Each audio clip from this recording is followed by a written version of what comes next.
주신 하나님 말씀 함께 봅시다. 요한복음 2장 23절로부터 3장 12절까지의 말씀을 보겠습니다. 주보에는 15절로 나와 있는데 우리 12절까지의 말씀을 함께 보도록 합시다. 요한복음 2장 23절로부터 3장 12절까지의 말씀입니다.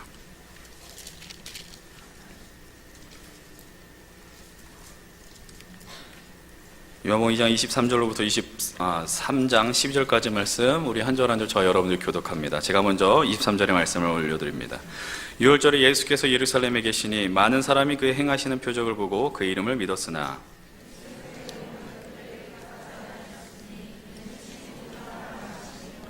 또 사람에 대하여 누구의 증언도 받으실 필요가 없었으니 이는 그가 친히 사람의 속에 있는 것을 아셨음이니라.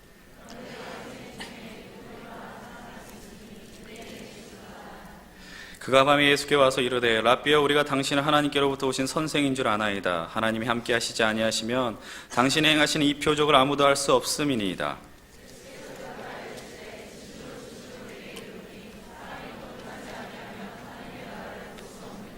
니고데모가 이르되 사람이 늙으면 어떻게 날 수 있사옵나이까? 두 번째 모태에 들어갔다가 날 수 있사옵나이까?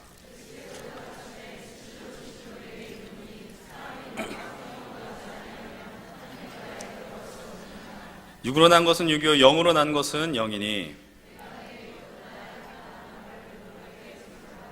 바람이 임의로 불매 내가 그 소리는 들어도 어디로 와서 어디로 가는지 알지 못하나니 성령으로 난 사람도 다 그러하니라. 예수께서 그에게 대답하여 이르시되 너는 이스라엘의 선생으로서 이러한 것들을 알지 못하느냐?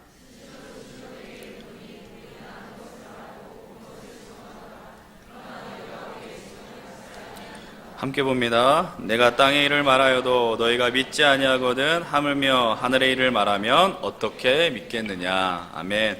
우리 옆에 있는 분들 보면서 이렇게 고백합니다. 우리 주님을 믿습니다 라고 고백해 봅시다. 네, 주님을 믿습니다. 아멘.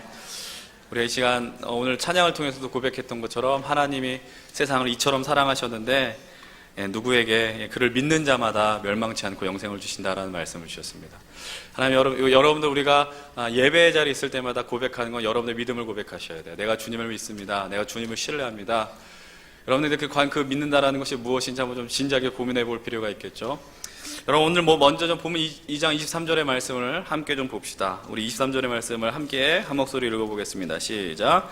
6월절에 예수께서 예루살렘에 계시니 그 이름을 그렇죠. 여기도 믿는다라는 표현이 나옵니다. 그 이름을 믿었으나 라는 이야기를 합니다. 여러분 이 짧은 구절이지만 여기서 우리가 발견할 수 있는 상황들을 한번 볼까요? 우선 시기를 알 수 있습니다. 명절이 하나 나옵니다. 유월절이라는 명절이죠. 유월절은 이스라엘의 3대 절기입니다. 어떻게 보면 가장 중요하고 우리들이 잘 알고 있는 절기입니다. 이스라엘의 출애굽을 기념하여 제정한 절기가 바로 유월절이죠. 어린 양의 피가 그 집 문설주와 문간에 발라졌을 때에 하나님의 심판이 유월했다라는 거예요. 넘어갔다, 패스오버했다라는 겁니다. 이제 요한복음에서는 이제 유월절에서 일어난 사건들을 엄청나게 많이 언급합니다. 다른 복음서를 보다 보면 예수님의 3년의 생애를 우리가 가늠할 수 없는데 요한복음을 보면서 유월절이 반복되는 걸 보면서 예수님께서 3년의 공생애를 감당하셨다는 것을 우리는 발견하게 됩니다. 여러분 요한복음 1장을 딱 열자마자 세례요한을 비롯한 수많은 이들이 예수님을 향하여서 뭐라고 이야기해요?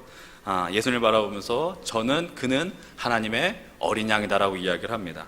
다시 말해서 이제 유월절에 이 죽음을 넘기게 해준 그 어린 양의 피는 예수 그리스도의 피로 대체가 된 것이고 그분이 이제 그 심판을 면하게 하는 그리고 또 새로운 역사의 주인이 되셨음을 요한복음을 통해서 계속해서 증명하고 있는 거예요. 여러분 성경을 읽어 나갈 때 그런 의미가 있음을 여러분 좀 발견할 수 있었으면 좋겠어요. 그러나 또 이 유월절이라는 것, 이것을 다른 관점을 보면 어떻게 볼 수 있느냐? 여러분 수많은 사람이 예루살렘에 모였다라는 것을 추측할 수 있겠죠. 여러분 우리도 명절에 사람들이 많이 오지 않습니까? 이 이스라엘 사람들 명절이 되면 다 유월절이 되면 아니면 초막절이 되면 다 예루살렘으로 다 모이게 되어 있어요. 여러분 예루살렘에 수많은 사람들이 모여 있는데 그때 예수님께서 어떤 일을 행하셨느냐? 여러분 본문에서는 뭐라고 이야기를 해요? 23절을 보면은 많은 사람이 그의 행하시는 표적을 봤다라고 이야기를 합니다. 여러분 요한복음에서는요 예수님의 어떤 기적들 있지 않습니까? 사람을 살리고 치유하시는 그런 사건들을 표적이라는 단어로 표현합니다. 영어로 하면 사인이에요. 사인. 여러분들 그러니까 쉽게 이야기를 하면 어떤 의미가 담겨 있고 의도가 담겨 있는 행동을 하셨다라는 거예요. 그 표적을 발미암아 주고자 하는 메시지가 분명히 있었다라는 겁니다. 근데 그런 표적 때문에 사람들이 어떻게 됐다? 예수님을 믿게 되었다라고 이야기를 하고 있습니다. 여러분, 예수님께서 어떤 표적을 나타내셨을까요? 여러분, 우리가 우리의 시선을 약간 2장 앞으로만 이동하면은 어떤 장면이 나오느냐? 예수님께서 성전을 훼손시키는 이들을 향해서 분노하시는 장면을 여러분 보게 됩니다. 우리가 흔히 이것을 성전 청결 사건이라고도 하고 성전 정화 사건이라고도 합니다. 그러나 여러분들 그냥 우리의 언어로 이야기하면은 예수님께서 성전에서 난동 부리신 거하고 똑같은 거예요. 난동 부리신 거예요. 상을 얻고, 그러니까 남들은 다 아무렇게나 그냥 평범하게 생각하는 일들을 예수님께서 분노하시면서 엎어버리셨다라는 겁니다. 여러분, 예수님께서 예루살렘에서 이런 사건만 나타내신 건 아니시겠죠? 그러나 이 사건 때문에 어떤 일들이 발생이 됩니까? 예수님은 많은 사람들, 특별히 수많은 유대교 지도자들에게 관심, 정확하게 말하면 요주의 인물이 되는 거죠. 요주의 인물이 된다는 건 참 긍정적인 건 아니잖아요. 저 인간이 어떻게 하는지 내가 지켜볼 테야. 저 사람이 실수를 하면 내가 잡을 테야. 여러분, 그러나 유대교 지도자들은 그랬지만 수많은 사람들은 열광했습니다. 왜요? 이전에 있던 종교 지도자들하고는 권위가 달랐어요. 사람을 살리기도 하고요, 율법을 해석하는데 너무나도 탁월했습니다. 그리고 사람을 살리고 치유하고 이적을 나타내고 오늘 말씀의 표현처럼 표적을 나타냅니다. 반응하기 시작하잖아요, 사람들이. 그게 뭐예요? 반응의 내용이 그를 믿었다라고 이야기를 하는 거예요. 그를 믿는 것. 근데 여러분, 이 믿음을 보면서 좀 아쉬운 것들이 있습니다. 그게 무엇일까? 여러분, 표적이라는 건 말 그대로 뭐예요? 일단 드러나는 거죠. 드러나는 것을 이야기를 하는 거예요. 드러나는 거 보면서 그가 하나님의 아들이구나 라는 걸 얘기를 하는 거예요. 그 정도까지는 모르지만 하나님으로부터 나온 능력이구나 라는 사실을 어느 정도 인지했다는 사실입니다. 그래서 사람들이 어떻게 해요? 예수님을 막 따르기 시작하는 겁니다. 예수님을 따른다. 뭐 여러분 알고 있겠지만은 5천 명을 먹이신 다음에 사람들이 막 열광하는 거죠. 저 사람이 우리의 왕이 되어야 된다는 거예요.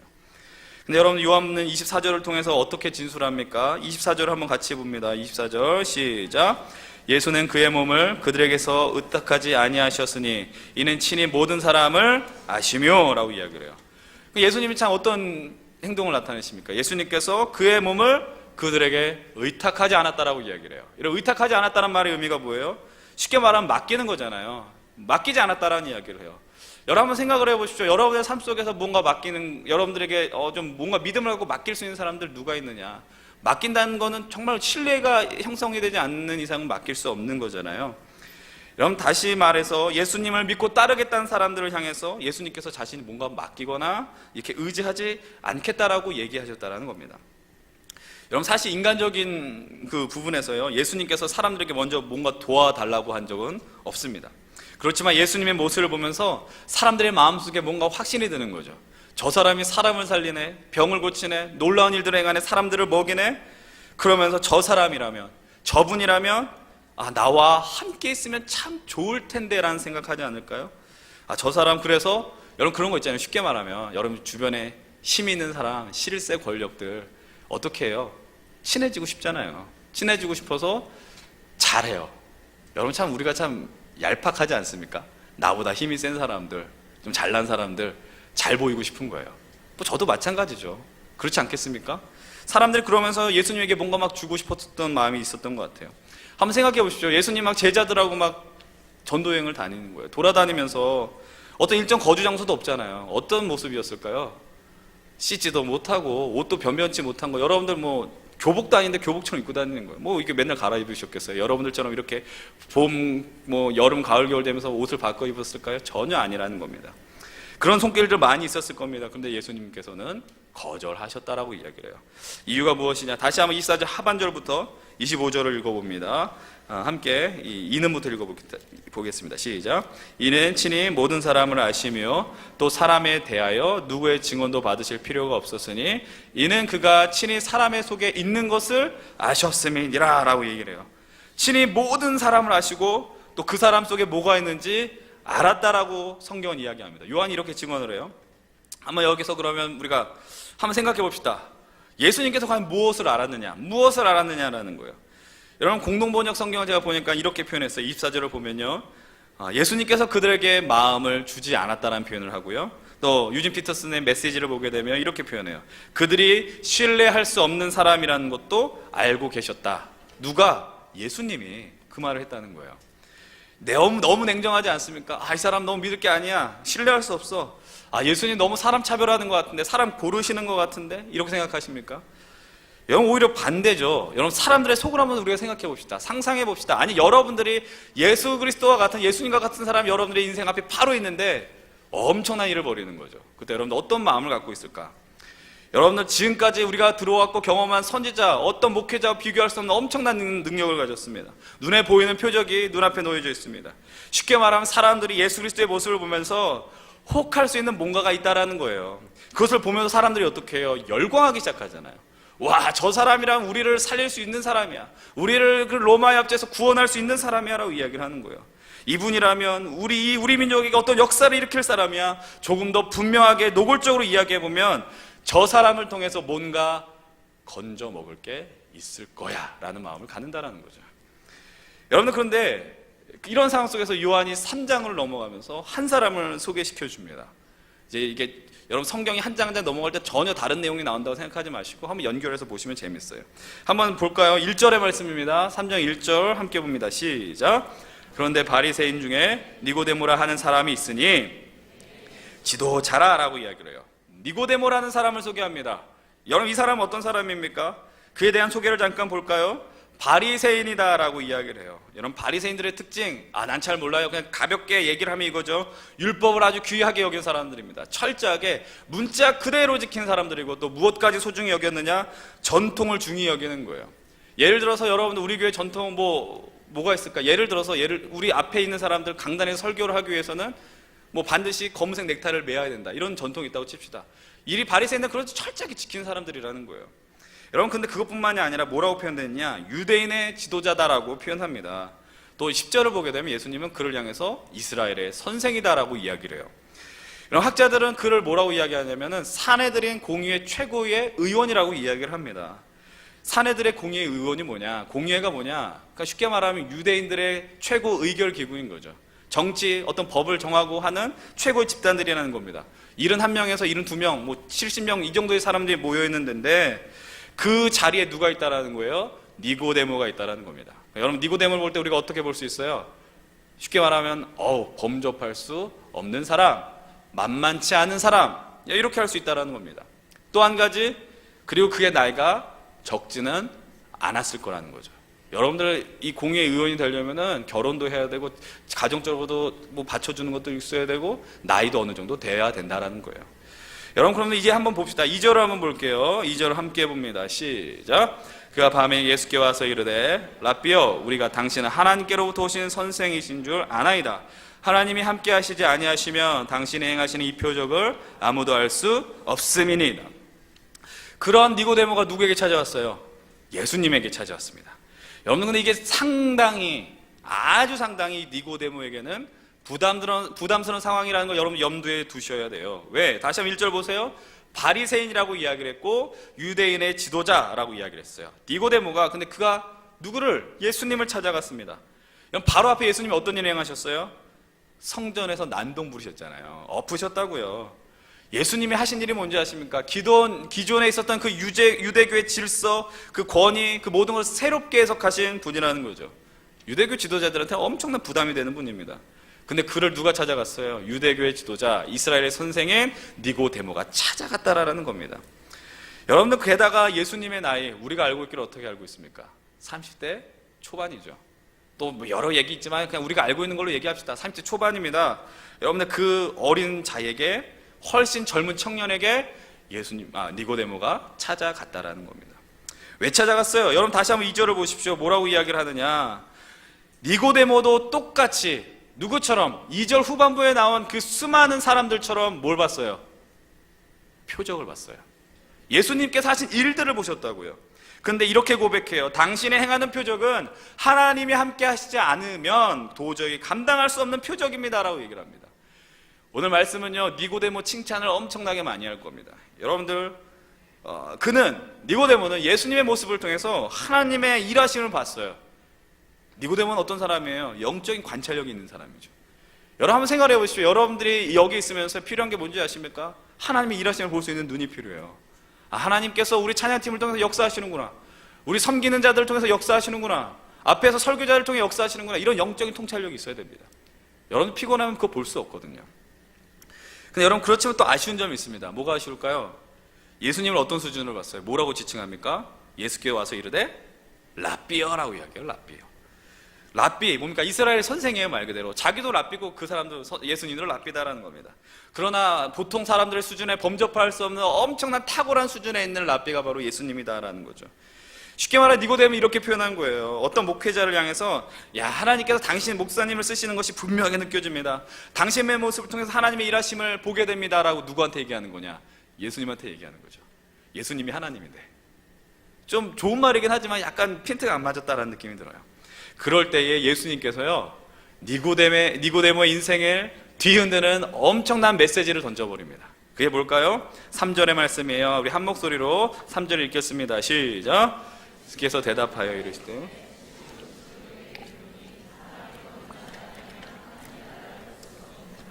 아멘. 이제부터 진행되는 예수님의 말씀을 여러분들 읽다 보면 이제 여러분들이 갖고 있는 지성과 감성을 총동원하시길 바랍니다. 여러분들 집중해서 보다 보면 무엇인지 모를 느낌을 경험하게 됩니다.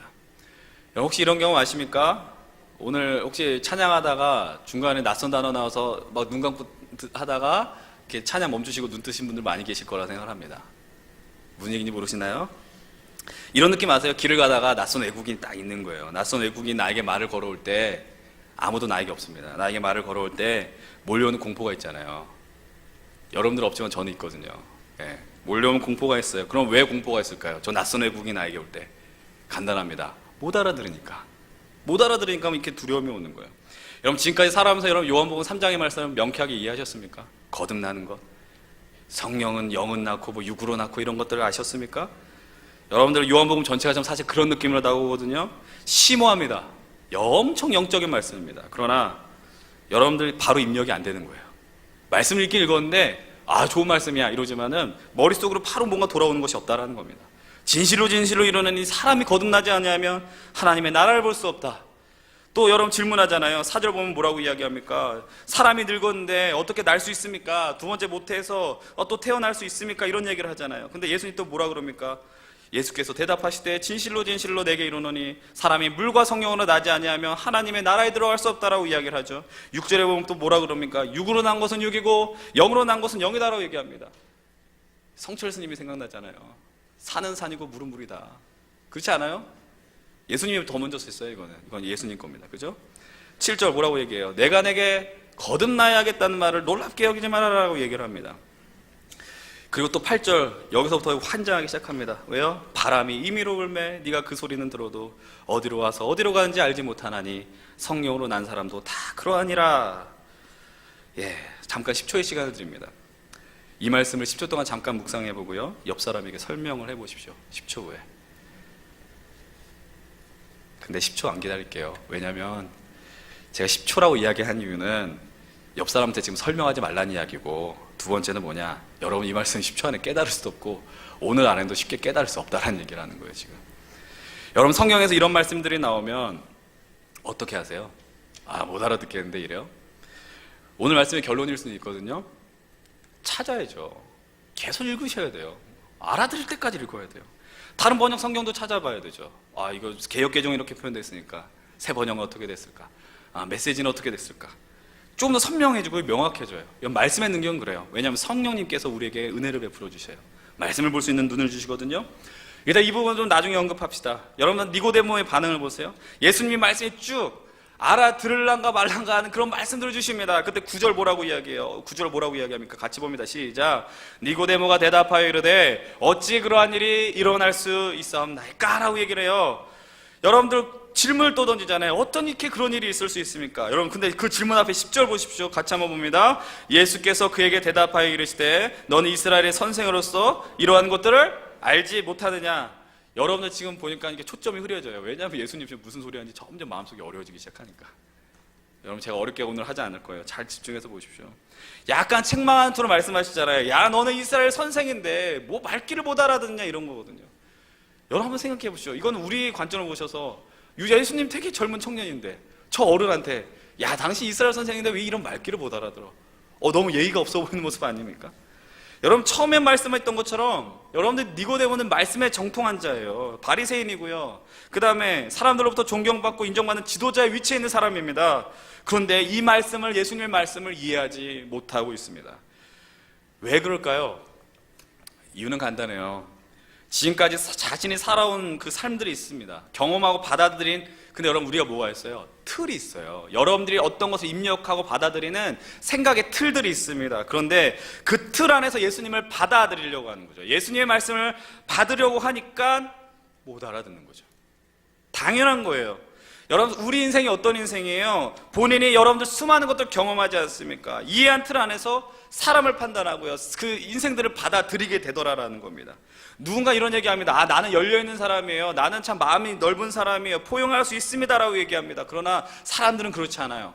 자신의 생각들이 아주 고정되어 있기 때문이에요. 이 땅에 복음이 세워지고 복음이 전해지고 하나님의 교회가 세워지는 가운데 기독교의 가치, 하나님 나라의 가치가 이 땅에 심겨지면서 하나님의 놀라운 역사들이 벌어졌습니다. 그럼에도 불구하고 수백 년 동안 이 땅을 지배했던 뭐가 있어요? 유교적 가치관이 있잖아요. 그 유교적 가치관 때문에 얼마나 이 복음이, 이 예수 그리스도의 은혜가 변질이 좀 되더라라는 거죠. 여기서 반대로 여러분이 여기서 모태신앙으로 살아온 사람들, 여러분들이 인식을 하든 인정하지 못하든 어떤 게 있느냐, 어렸을 때부터 경험한 뭐가 있어요? 교회의 문화가 있는 거예요. 어렸을 때부터 들어온 엄마의 기도 소리가 있고 어렸을 때부터 들었었던 찬양 소리가 있는 거죠. 그러니까 어떤 사람은 교회에 심지어 안 다님에도 불구하고 찬양을 흥얼흥얼 될 수 있는 사람들이 있다라는 거예요. 그러면서 그런 가치관을 통해서 말씀, 문화, 생각들을 들으면서 그것이 하나의 중요한 내 인생의 체계로 잡히는 겁니다. 그걸 뭐라 그래요? 세계관이라 그러죠. 가치관이라 그러죠. 그러니까 그 세계관에 비춰봤을 때 이런 건 옳은 거야, 아니 잘못된 거야, 틀린 거야, 또 잘 받아들여지는 부분이 있고 이해하기 어려운 부분들이 존재하더라라는 겁니다. 그런 분명한 틀이 잡혀있는 누구예요? 니고데모죠. 아니 여러분들도 마찬가지예요. 여러분 복음을 전할 때 아이들한테 전하는 게 쉽냐, 나이가 먹은 사람들한테 전하는 게 쉽냐, 이거 두말할 것도 없죠. 나이가 드신 분들은 듣는 척하지만 받아들이지 않습니다. 왜? 내게 너무나도 강하니까. 아이들 떠들고 딴 생각합니다. 그러나 받아들입니다. 아이들 그걸 스펀지처럼 받아들이는 거예요. 여러분 이 모습이 니고데모가 멍청한 것이 아니에요. 당연한 모습이라는 겁니다.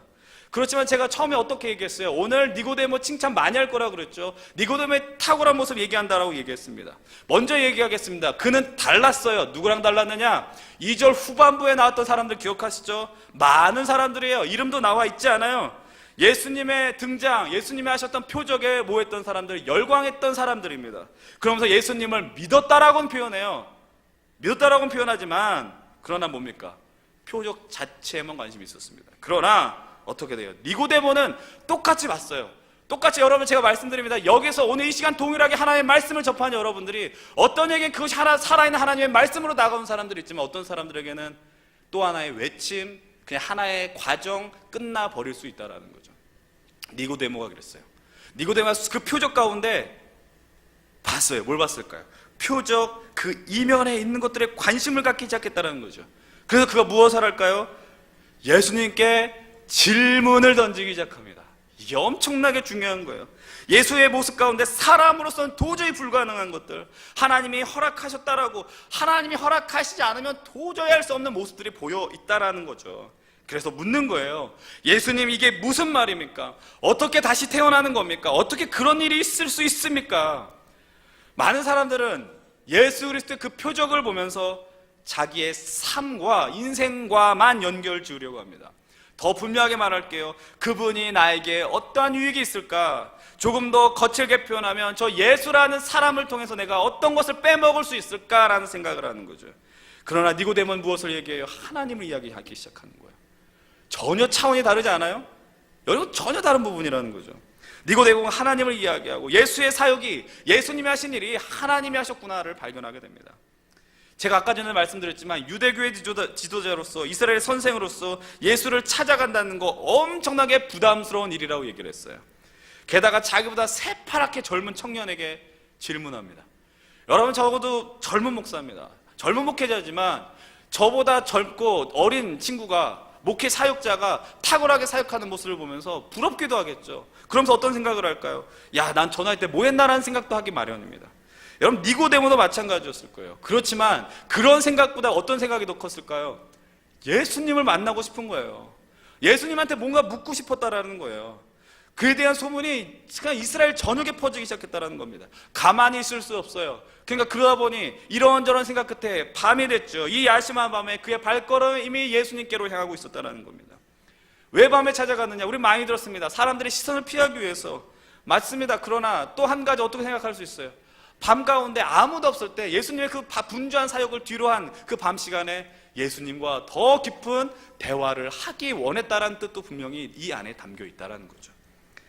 여러분, 우리들 그렇잖아요. 친한 사람들 한때 밤에 대화하면 뭔가 더 이야기할 것 같고 그런 일들이 일어나지 않습니까? 여러분들 그 예수님의 모습을 보면서 자신의 생각을 솔직하게 표현하는 거예요. 이것은 하나님이 함께 하지면 안 되는 겁니다. 여전히 그의 니고데모의 예수님을 향한 인식은 랍비 이 정도 있지만 예수님의 권위, 예수님을 통해서 일하신 하나님의 모습, 관심을 가졌다는 거예요. 근데 그때 예수님의 대답이 뭐였어요? 3절 뭐라고 이야기하죠?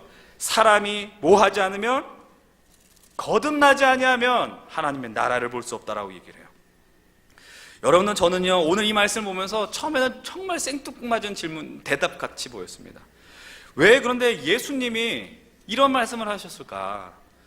여러분들, 요한복음 3장의 중요한 키워드는 뭐냐? 물론 요한복음 3장 16절이죠. 하나님 세상 이처럼 사랑하다. 그러나 또 하나는 거듭남이라는 단어입니다. 거듭남. 근데 여러분들, 이 거듭남이라는 단어에 대해서 니고데모 답변 때문에 우리가 이렇게만 해석해요. 다시 태어난 것. 그렇죠? 여러분, 사실 우리가 예수 그리스도 안에 다 다시 태어나신 사람들이죠.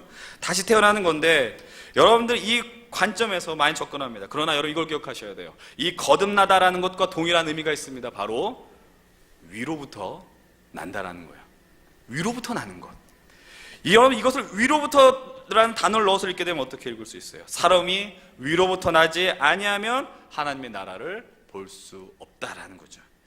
여러분, 이제 오늘의 메시지가 바로 이겁니다. 예수님께서 하나님을 향한 관심, 그리고 진리에 대해 명확하게 인식하지 못했었지만, 그러나 그 길을 걸어가길 원하는 니고데모를 향해서, 니고데모야, 네가 정말 나에 대해서 알기 원하니? 하나님 나라의 비밀스러운 일을 알고 싶니? 그렇다면 너는 위로부터 다시 나지 않으면 안 되라고 말씀하는 거예요. 다시 말하면 너의 삶의 기본, 너의 삶의 출발점은 저 위로부터 출발하지 않으면 안 돼. 저 위에 계신 하나님의 마음이 뭔지 알지 못하면, 너는 하나님의 뜻이 무엇인지도 알지 못하면 이곳에서 하나님의 나라를 이뤄 나갈 수 없어라고 지금 말씀하고 계시는 겁니다. 니고데모가 계속해서 질문해 나가잖아요. 자신의 신분, 모습, 기존에 갖고 있었던 틀, 그 틀에서 벗어나기 위해서 뭘 해요? 진리를 담기 위해서 예수님을 향해 끊임없이 나아가고요, 질문을 던지기 시작하는 겁니다. 예수님께서 여기서 보면은 절대로 땅의 이야기하지 않습니다. 하늘의 이야기를 합니다. 우리가 무슨 소리인지 못 알아들을 영적인 이야기를 쏟고 계십니다. 이 하늘과 땅의 개념을 공간의 개념으로만 여러분 접근해서는 안 됩니다. 예수님께서 이 땅에 하나님의 나라를 분명히 선포하셨어요. 오셔서 선포하시고 사람들이 자신의 이 표적을 나타내실 때 하나님을 보기를 원하셨어요. 그러나 하나님 예수 그리스도께서 하신 일들, 여러분은 그냥 이 우리의 벌어지는 삶의 그런 일들 갖고만 얘기하지 않으세요. 예수님은 어떤 분인지 아십니까? 저 위에 계신 분이 이 땅에 오신 분이잖아요. 친히 낮아지시고 겸손케 내려오신 분이죠. 그러나 여기에만 머무르지 않죠. 우리를 끌고 가시는 분이에요. 우리 영적인 수준을 끌고 올라가는 분이에요. 여러분, 욕심을 가져야죠. 여러분, 니고데모를 향해서 하늘의 이야기를 하는 거예요. 이제는 수준을 니고데모를 땡기려고 하는 거죠. 여러분들, 니고데모의 질문과 예수님의 답변 가운데 어느 순간 어떤 일이 벌어진지 아십니까? 니고데모가 사라집니다. 질문하는 자가 사라집니다. 그러면 니고데모가 압도가 돼서 못 알아들어서 도망쳤을까요? 아니에요. 이 말씀이 21절까지 사실은 진행이 되거든요. 근데 여러분들, 오늘의 초점 그거 아니지만 예수님께서 니고데모와의 대화를 통해서 하시는 말씀은 하나님 나라의 비밀을 얘기하시고 하나님이 얼마나 이 땅을 사랑하신지를 얘기하시는 거죠. 그 인생의 진리 궁극적인 부분들을 분명하게 말씀하고 계시더라는 겁니다. 이제 여러분들, 제가 한 가지 질문을 던집시다. 여러분, 저를 보십시오. 여러분, 제 이 질문을 다시 한번 생각하면서 들으셔야 돼요. 여러분, 하나님에 대해서 얼마나 알고 계십니까? 하나님을 알고 계십니까? 솔직히 여러분들, 그분을 안다라고 감히 여러분들 이야기할 수 있습니까? 다른 질문을 들어볼까요? 하나님이 아니라 평생 여러분들과 함께 살아온 배우자를 한번 보십시오. 여러분, 그 배우자를 다 아십니까? 나를 낳고 길러주신 여러분들 부모님을 여러분들이 알고 계신다고 생각하십니까? 아니, 여러분들이 훗날, 아니, 여러분 지금 현재 자녀들 여러분들이 완벽하게 안다라고 생각하십니까? 내 배 아파서 낳은 아이잖아요. 여러분, 근데 이 정답은 뭡니까? 아는 것 같지만 모른다라는 거예요. 아는 것 같지만 몰라요. 여러분, 그게 우리의 한계예요. 우리가 사람의 겉모습 절대로 다 그 사람이 내면할 수 없어요. 생각을 할 수 없어요.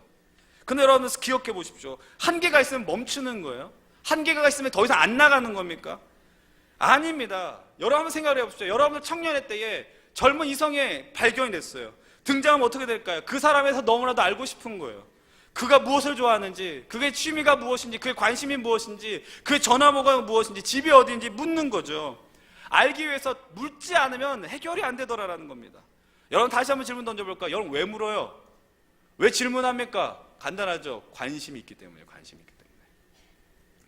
여러분 수많은 학자들이 있는데요, 정말 탁월한 대학자들의 공통적인 답변은 뭔지 아십니까? 과학자들 한 얘기가 뭔지 아세요?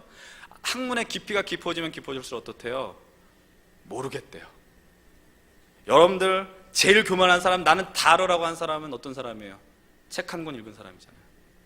이 한 권이 전부인 줄 알고 우기는 사람이거든요. 잘난 줄 알아요. 여러분 다시 한번 처음 질문으로 돌아갈게요. 여러분들 하나님을 얼마나 알고 계십니까? 아니, 하나님을 진정을 아십니까? 예수님을 알고 계십니까? 분명하게 얘기할 수 있는 건 감히 그분을 안다라고 말할 수 없다는 사실입니다. 근데 우리가 이렇게 대답하는 건 그 학자들처럼 여러 그 치열한 깊이 어떤 질문들, 연구를 통해서 그분을 알아서 모른다라고 대답하는 게 아니라는 거예요. 진짜 몰라요. 우리는 관심이 없거든요. 누구에 대해서? 하나님에 대해서 관심이 없어요. 여러분들 어떤 일이 벌어져요? 하나님에 대해서, 예수 그리스도에 대해서, 성령에 대해서 모르니까 어떤 일이 일어나요? 이단들이 엉뚱한 소리에도 못 알아들어요. 진짜인 줄 알아요. 바보같이 다 넘어가는 거예요. 이장 후반부에 예수님께 열광했던 무리들 기억하십니까? 표적에 의미를 생각하지 않아요. 겉으로 드러난 결과물에 열광합니다.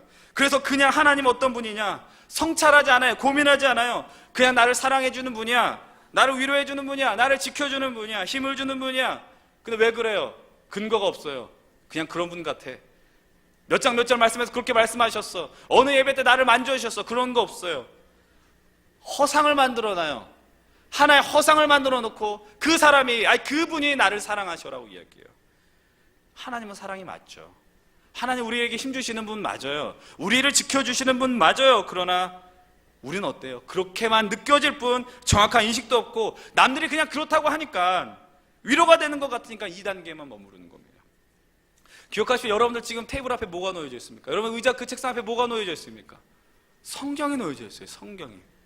여러분 이 성경이 여러분들 우리에게 어떤 거예요? 미디어라고 이야기했죠. 미디어. 하나님과 소통할 수 있는 미디어라고요. 하나님께서 내가 누구냐라고 알려주는 그 미디어가 바로 이 성경이라는 거죠. 하나님이 이런 분이다. 열어보지 않고 어떻게 할 수 있을까? 여러분 근데 우리는 여전히 그분을 향한 그분을 알기 위한 어떤 액션도 하지 않습니다. 이유는 간단하죠. 관심이 없습니다. 오늘 말씀의 제목처럼 여러분들의 시선이 지금 어디로 향하고 있어요? 철저하게 이 땅으로만 머물고 있어요. 어떤 것들, 여러분들 작년에 우리 그 교회에서 계속해서 많이 선포했었던 말씀, 하나님의 나라죠. 하나님의 나라는 죽음 이후에 나가서 가는 그 세계만을 얘기하는 게 아니라 지금 우리가 이 땅에서 이뤄나가야 되는 나라가 하나님의 나라다라고 우리가 정말 많이 들었었어요. 그런데 그런 것만 강조하다 보니까 우리가 초점이 너무 이제는 땅의 것에만 머무르게 됩니다. 저기를 망각하게 되는 거예요. 저 위에 계신 하나님의 뜻을 망각하게 되는 거예요.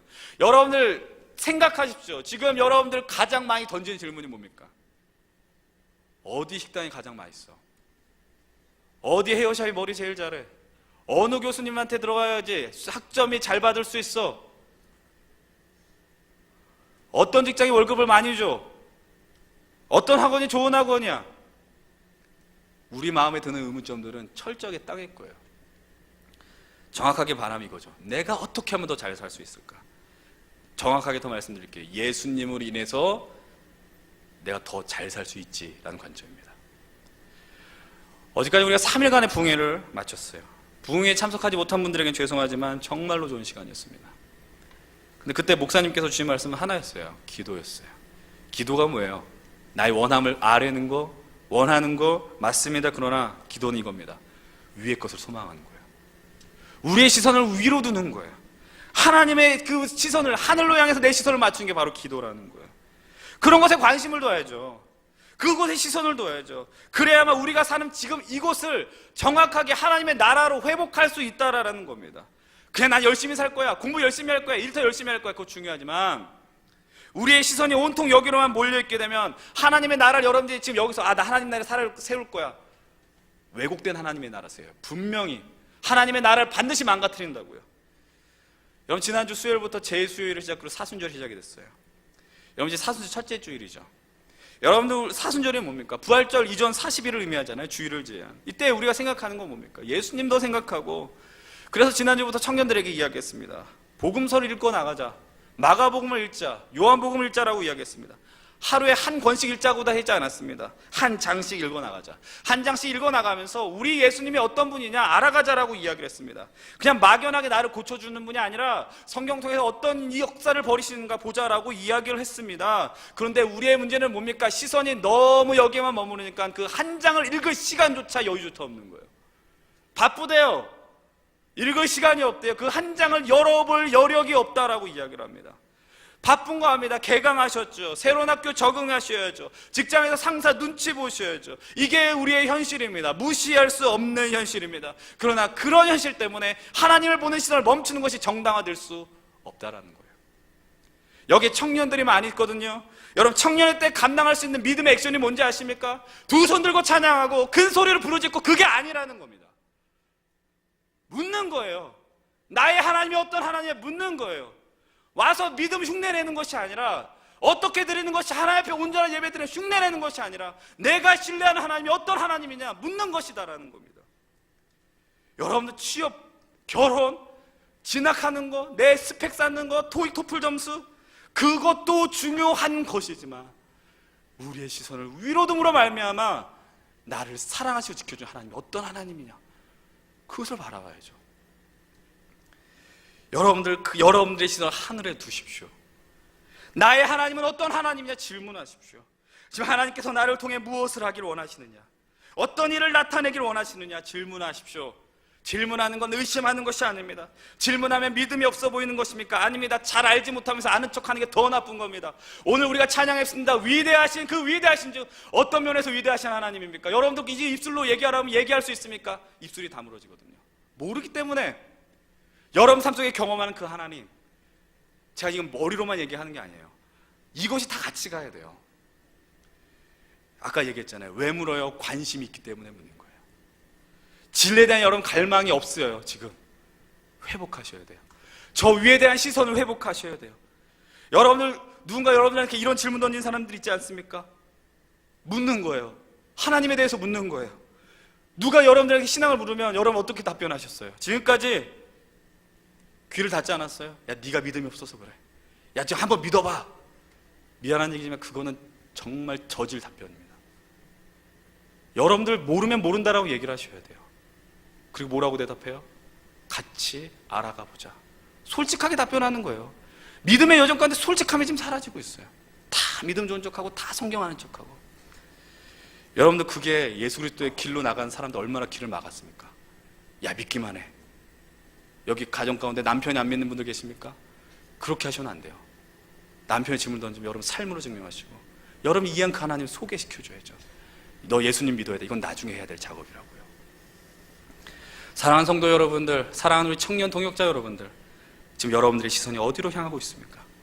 너무 여기에만 머무르고 있지 않아요? 이거 외면하라는 거 아니에요. 그러나 이곳에 온전하게 하나님의 나라가 세워지기 위해서는 우리가 하늘로 시선을 향해야 된다는 사실을 기억하시기 바랍니다. 예수님을 향한 갈망이 니고데모의 삶을 어떻게 만들었는지 아십니까?